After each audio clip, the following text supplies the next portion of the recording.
We begin with breaking news. The season's first major hurricane marching through the Caribbean right now. Hurricane Fiona, now a Category 3 storm with the potential of gaining even more strength in the coming hours. The storm already battered the Dominican Republic, crippling the country's water system and leaving at least one person dead. We are also getting a new look at the devastation in Puerto Rico. Fiona slammed into the island on Sunday, bringing torrential rain, flash flooding, and mudslides. The storm also decimated the island's fragile power system, rebuilt after Hurricane Maria. 4 out of 5 Puerto Ricans are still without power at this hour. Meteorologist Bill Cairns is standing by tracking Fiona for us. But let's begin with NBC News correspondent George Solis. He's in Puerto Rico again for us today. George, the electricity situation seems to be the most dire of everything that's going on there, and nearly 1 million people on the island without running water as well. What's being done to restore utilities today?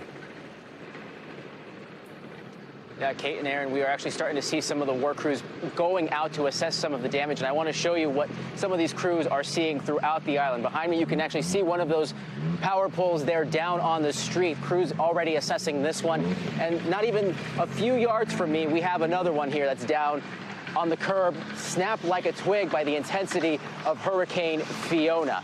And so this is what's happening across the island right now. People wondering how long it's going to take for them to get back on the power grid. The governor's saying it could take a few days. Many skeptical, considering some of the damage we're seeing. Guys?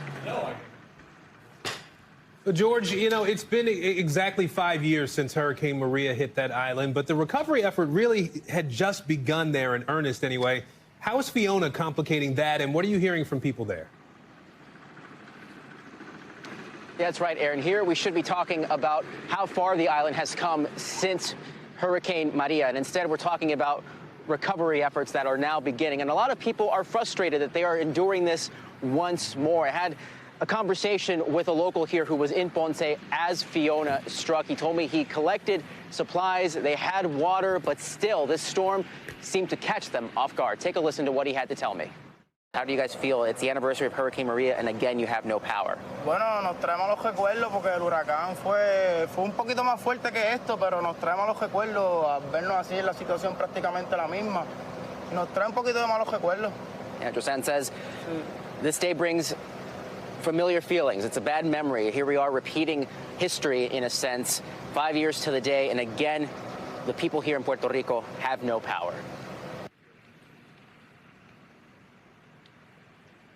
Yeah, you can see people here so upset that they are encountering this feeling of deja vu after this storm struck. Hopefully, they hope federal aid will come soon. Guys? Well, I was going to ask about that because it is an American territory. Do we know what federal resources might be on the way?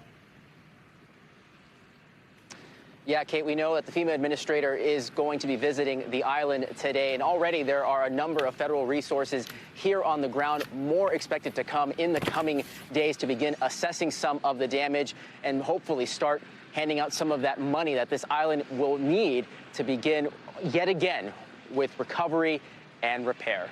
Guys? George Solis for us in Puerto Rico. Thank you so much. Let's bring in NBC News meteorologist Bill Cairns now and talk about this a little bit more. Bill, what can we expect from Fiona over the next 24, 48 hours? We still have additional concerns. Turks and Caicos have been getting hurricane conditions all night, all morning long, now into the afternoon, and that's going to be where we're still seeing life-threatening type weather conditions. So, with update from the Hurricane Center, still a Category 315 miles per hour, now starting to move away from the Turks and Caicos. It'll improve there this evening. Then we're going to worry about what happens in Bermuda. Right now, it looks like the storm's going to be close enough for a glancing blow, not a direct hit. Notice it gets up to a Category 4, and this could be just as devastating in areas of Nova Scotia and Newfoundland as it was in Puerto Rico. They're expecting a Category 2 strength hurricane or equivalent of that to move onshore come Saturday morning. I mean, this has only happened like once or twice in the history of this region in Canada, so they're preparing for a really nasty storm. There'll easily be hundreds of millions of dollars in damage from the winds and the storm surge surge in this area. And the waves on the East Coast will be the only thing we have to worry about from Florida all the way up to Maine. Rip currents, also 10-foot waves. And now out in the Atlantic, we did have a new tropical depression form. This is a fish storm number 8, but keep an eye on this. 70% chance of development. It's going to head through the Caribbean Sea as we go throughout the next 5 days, possibly near Jamaica as we go through early next week. When once these storms get over the warm waters in this area, watch out. There's no way out. It has to hit land. And a lot of our long-term computers think it could be somewhere near the Gulf of Mexico as the middle of next week approaches. So again, Gaston and her